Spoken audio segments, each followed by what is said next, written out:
Hey guys, as always, thanks for stopping by. So you want to take on the government past, present, or future? Well, West Virginia does coming up. Hey, a big thank you to everybody that hollered at me about the CMMG 5.7 review. I told y'all last week I'm going to be doing a couple gun reviews a month and it's going to be fun.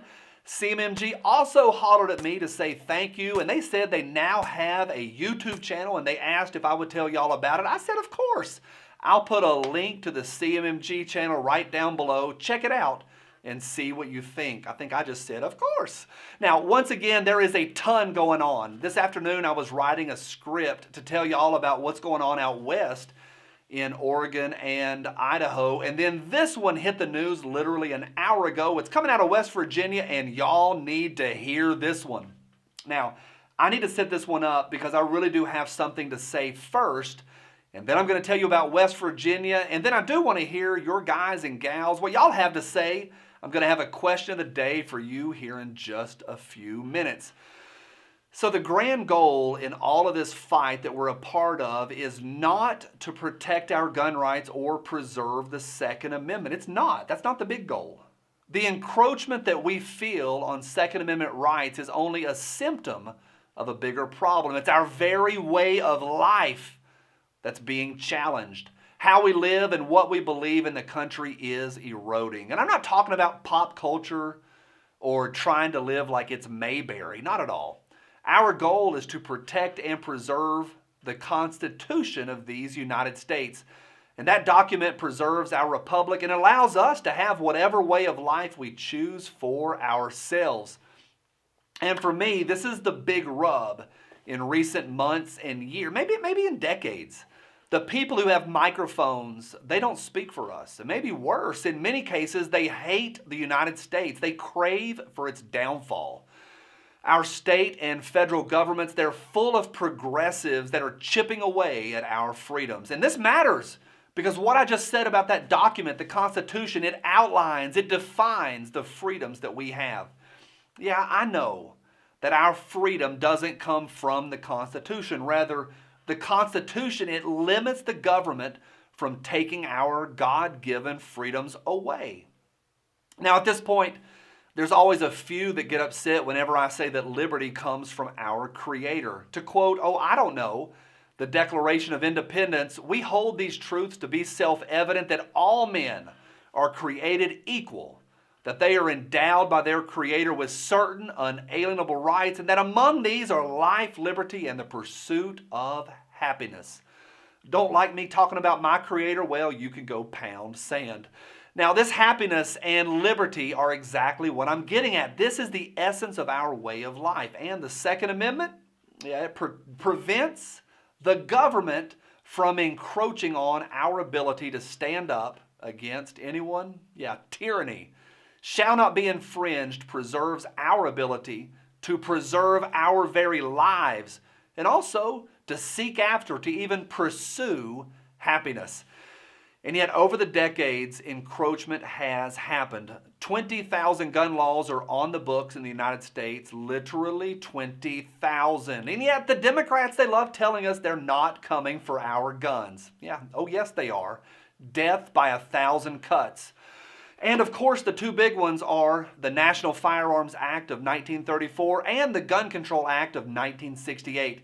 If you've never read through these two acts, or maybe it's been a while, I'll put links to both down below. Give them a once over because I do believe this, that knowledge is power. So we've got all these laws, 20,000, and the government has done nothing but grow. And I use the word again, encroach on our abilities, maybe even our liberties. They've eroded. The Second Amendment is valid when you're in your car, but as soon as you pull the minivan onto government property or maybe head into a state or federal building, you know this. Your ability to protect your family evaporates. Teachers literally cannot protect the students in their own classrooms, all while armed guards protect hypocritical politicians at all levels.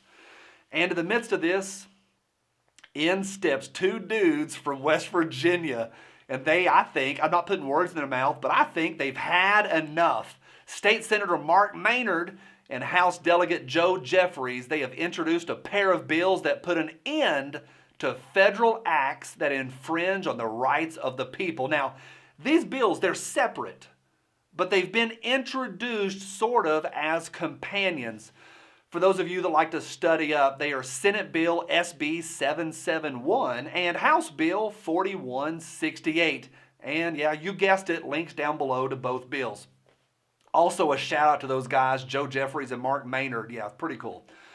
Okay, you're going to like this next part. The bills would ban any person, including any public officer or employee of the state and its political subdivisions, from enforcing any past, present, or future federal acts, laws, executive orders, administrative orders, court orders, rules, regulations, anything that infringes on the right to keep and bear arms. So we use that word infringement. How do these bills define infringement? Well, the bill is not limited to what the list that I'm going to give you, but it does include infringement defined as taxes and fees on firearms, accessories, and ammunition, registration and tracking applied to firearms, any law forbidding the possession, ownership, or use or transfer of a firearm, firearm accessory, or ammunition by law-abiding citizens. All of this is considered infringement. And red flag stuff is included as well, naming infringement as any act or law that orders the confiscation of firearms, firearm accessories, or ammunition from law-abiding citizens. Now, I know that folks get upset when the term law-abiding citizen is used. Take a deep breath. These bills are simply separating out from known felons from non-felonious citizens. That's it. So a law-abiding citizen is a non-felon. And this bill is happening really, really fast. The bills have been assigned to their respective committees, their House Judiciary Committees, both in the House and the Senate. So I'll be watching really closely in the days to come, but as of today, I am encouraged.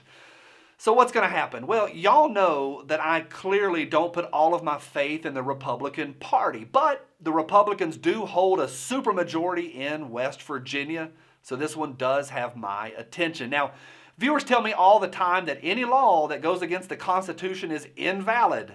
Well, these bills spell it out plain as day that all anti-constitutional laws are null and void. And in a day and age when our freedoms are being trampled, I think this is a step in the right direction. Now, what do you think? Do you see these bills as having the potential to maybe change things in at least one state and maybe set a precedence for other states to follow? Yeah, leave me a comment down below and let's have a conversation. But for me, it's pretty cool news. Wanted to get that out to y'all. As always, thanks for stopping by. I'm Johnny. Let freedom ring. Bye.